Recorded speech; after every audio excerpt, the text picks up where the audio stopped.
अगला क्वेश्चन देखो हमारे यहाँ पे क्या कह रहा है। Question number 21, A is 120% of B and B is 65% of C. If the sum of A B and C is 121.5 then what is the value of C minus two B plus A. देखो यहाँ पे question में बोला ए जो है वो B का 120% है, बी जो है वो सी का 65% है, और तीनों का सम दे रखा है 121.5 के बराबर। तो मुझे इस चीज़ की वैल्यू फाइंड करनी है। भाई यहाँ पे तीनों का सम दे रखा है, ए बी सी की वैल्यू यहाँ पे दे रखी है सम करके। इसका मतलब मुझे ए बी सी इनकी वैल्यू पता करनी पड़ेगी, फिर उसका सम करके उसकी वैल्यू दे रखी है। तो यहाँ पे मुझे इंडिविजुअल ए बी सी की वैल्यू फाइंड करनी पड़ेगी, जो कि यहाँ से मिल जाएगा मुझे, क्योंकि यहाँ पे रेशो दे रखा है, रिलेशन दे रखा है ए के बी के साथ, बी का सी के साथ। तो यहाँ पे ए बी और सी का इंडिविजुअल हम यहाँ पे वैल्यू निकालेंगे। अब ए जो है वो 120% है बी का। 120% की फ्रैक्शन वैल्यू कितनी होती है? 6/5, क्योंकि 1/5 होता है 20%, और 20% का अगर मैं 6 गुना कर दूंगा तो 120% हो जाएगा। और यहाँ पे देखो 65% का भी अलग अलग निकाल लो। भाई 65% की फ्रैक्शन वैल्यू कितनी होती है? भाई ये देखो 5 का मल्टीपल है कि नहीं, और 5 का मल्टीपल है 5 का कितना गुना है? ये 13 गुना। और मैं जानता हूँ 5% की फ्रैक्शन वैल्यू होती है 1/20। इसका मतलब ये 1/20 का 13 गुना है, तो इसकी फ्रैक्शन वैल्यू हो जाएगी 13/20। अब आगे देखो क्वेश्चन में क्या बोला है, ए जो है वो बी का 120% है। बी का 120% की फ्रैक्शन वैल्यू कितनी आई? 5 का 6.5। इसका मतलब अगर बी हमारा यहाँ पे 5 है ना, तो ए उसका 120% होगा, तो ए 6 हो जाएगा। आगे बी जो है वो 65% है सी का। 65% की फ्रैक्शन वैल्यू कितनी है? 13/20। इसका मतलब जो बी है, अगर 65% है सी का, तो बी हमारा 20 होगा, और सी हमारा यहाँ पे 20 होगा, और बी कितना हो जाएगा? 13 हो जाएगा। ऐसे करते हैं हम, जब भी इस तरीके से फ्रैक्शन आ जाएगा। अब इनको कनेक्ट करने के लिए हम क्या अप्लाई करते हैं मेथड? इसकी इससे मल्टीप्लाई कर दो, इसकी इससे मल्टीप्लाई कर दो, इसकी इससे मल्टीप्लाई कर दो, तो हमारा ए बी सी रेशो आ जाएगा। जैसे इसकी मल्टीप्लाई करने पे 13 6 78, तो ए की वैल्यू 78 आ गई। इसकी इससे मल्टीप्लाई कर दो, 35 जो 65, तो बी की वैल्यू 65 आ गई। और यहाँ इसकी इससे मल्टीप्लाई कर दो तो मुझे सी की वैल्यू मिल जाएगी 20×100, तो यहाँ से सी की वैल्यू कितनी आ गई? 100। तो ये मुझे ए बी सी की वैल्यू मिल गई, और एकदम सिंपल फॉर्म में है। इन तीनों का सम दे रखा है 121.5 के बराबर। अगर मैं इन तीनों का सम करूँ, 7 6 13 और ये 8 5 13, 143, 143 प्लस 100 मतलब 243 की वैल्यू दे रखी है 121.5। तो मुझे फाइंड करनी है इस चीज़ की वैल्यू। देखो ये इसका कितना गुना है बताओ? ये इसका लगभग आधा है, बिल्कुल। इसका मतलब 1/2 गुना है। इसका मतलब इसकी भी जो भी वैल्यू आएगी ना, उसका मैं 1/2 गुना कर दूंगा, मेरा आंसर आ जाएगा। अब यहाँ पे वैल्यू रख दो। सी की वैल्यू कितनी आई थी मेरे पास? 100। तो 100 माइनस 2b, बी की वैल्यू कितनी आई थी? 65। 2b करो तो 130, तो यहाँ पे माइनस कर दो 130, प्लस ए कितना है? 78। अब यहाँ पे इसको सॉल्व करो, और उसका जो भी मेरा आ जाएगा उसका हाफ कर दूंगा, तो मेरा आंसर आ जाएगा। अब 130 में से अगर मैं 100 घटा दूँ तो कितना बचेगा? माइनस का 30, माइनस के 30 प्लस 78 मतलब प्लस का 48, और इसका आधा करो 24। ऑप्शन नंबर सी इसका बिल्कुल करेक्ट हो जाएगा। ठीक है, तो आई होप आपको ये सवाल भी समझ में आया होगा। केवल सॉल्यूशन मत देखो, वो भी सुनो कान खोल के जो मैं कह रहा हूँ। ठीक है, सारी चीज़ें मैं यहाँ पे स्क्रीन पे नहीं लिख रहा, कुछ चीज़ें बोल भी रहा हूँ, बोल के समझा रहा हूँ, तो केवल देखो मत, सुनो भी मैं क्या कह रहा हूँ। अब जैसे यहाँ देखो क्या बोला है, A is 25% more than B, B is 40% less than C, and C is 20% more than D, then what is the A is what percentage less than D.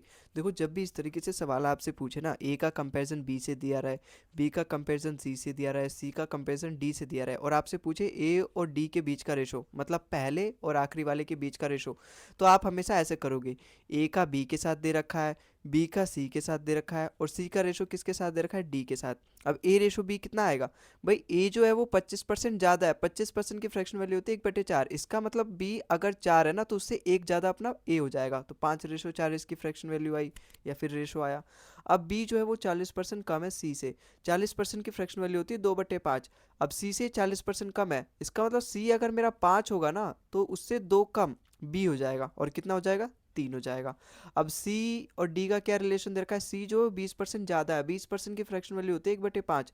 इसका मतलब अगर डी हमारा 5 है ना, तो उससे एक ज़्यादा सी हो जाएगा, जो कि कितना आ जाएगा? 6। तो ये अपना तीनों के बीच में रेशो आया। लेकिन मुझे तो फाइंड करना था ए और डी के बारे में, ए और ए रेशो डी, क्योंकि ए रेशो डी से तो मुझे पता चलेगा ए कितना परसेंट कम है डी से।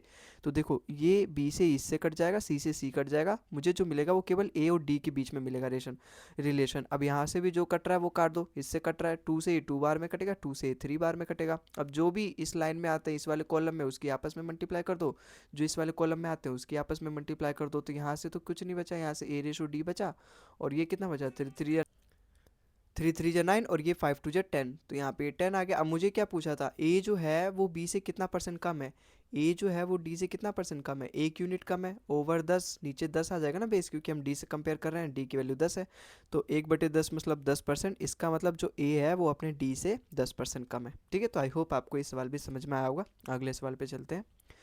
A number is decreased by 20% to get another number. The number so obtained is increased by 200% to get a third number. The difference of the third number and the original number is what percentage more or less than the difference of second number and third number. देखो क्या पूछा है सवाल को, I hope आपको समझ में आ गया, और जैसे समझ में नहीं आया तो भी मैं यहाँ पे करके दिखा रहा हूँ और आप बस समझते जाओ। मैं एकदम इजी तरीके से समझाऊंगा, देखो कैसे समझोगे।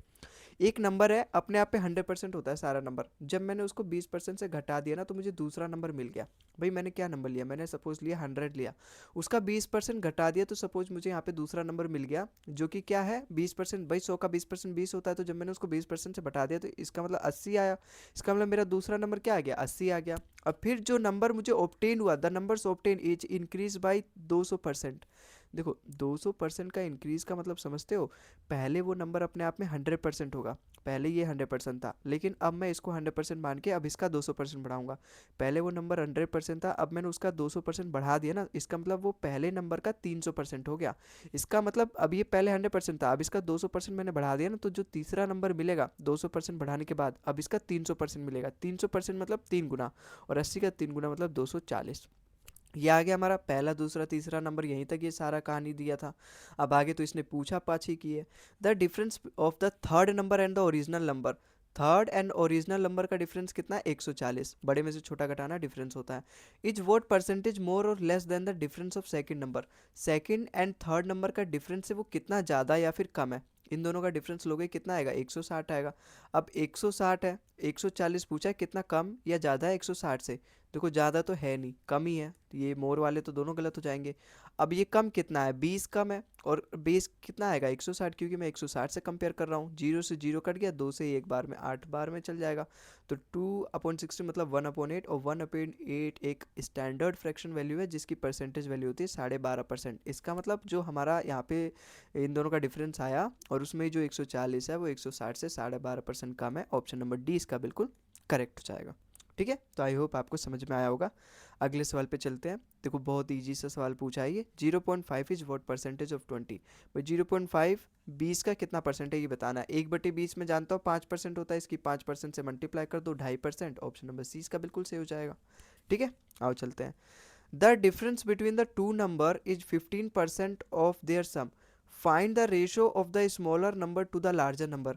दो नंबर के बीच में डिफरेंस, सपोज मैं यहाँ पे ए ले लेता हूँ और यहाँ पे बी ले लेता हूँ, ये दो मैंने नंबर ले लिया, उनके बीच का जो डिफरेंस दे रखा है ना वो 15% ऑफ देयर सम। 15% की फ्रैक्शन वैल्यू मैं निकाल लेता हूँ, 15% मतलब 3/20, क्योंकि 1/20 5%, 3/20 15%, तो वो 3/20% है अपने सम के।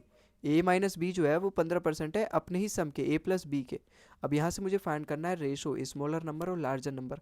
देखो 20 की अगर मैं यहाँ पे क्रॉस मल्टीप्लिकेशन करूँ और ए वाले को साथ ले लो, अगर मैं 20 की ए से मल्टीप्लाई करूँ और ये 3 है, 3a को अगर मैं उधर लेके जाऊँ तो यहाँ पे 17a बचेगा, बिल्कुल बचेगा। अब ये 20b हो गया माइनस यहाँ पे, अब ये माइनस बी वाले को अगर उधर ले जाऊँ तो प्लस का भी हो जाएगा, और यहाँ पर ये 3b, तो यहाँ पे कितना हो जाएगा 23b। मुझे क्या बताना था, रेशो बताना था smaller number to larger number. देखो ए के जो सामने वाली वैल्यू है वो ए की वैल्यू है, बी के सामने वाली वैल्यू है जो बी की वैल्यू है। अब मुझे स्मॉलर से लार्जर बताना है, स्मॉलर से लार्जर। स्मॉलर किसका है, बी की वैल्यू स्मॉलर है ना, 17 कम है 23 से, तो स्मॉलर कौन सा है 17, लार्जर कौन सा है 23, 17/23, ऑप्शन नंबर सी इसका बिल्कुल करेक्ट हो जाएगा। ठीक है, तो आई होप आपको ये सवाल भी समझ में आया होगा।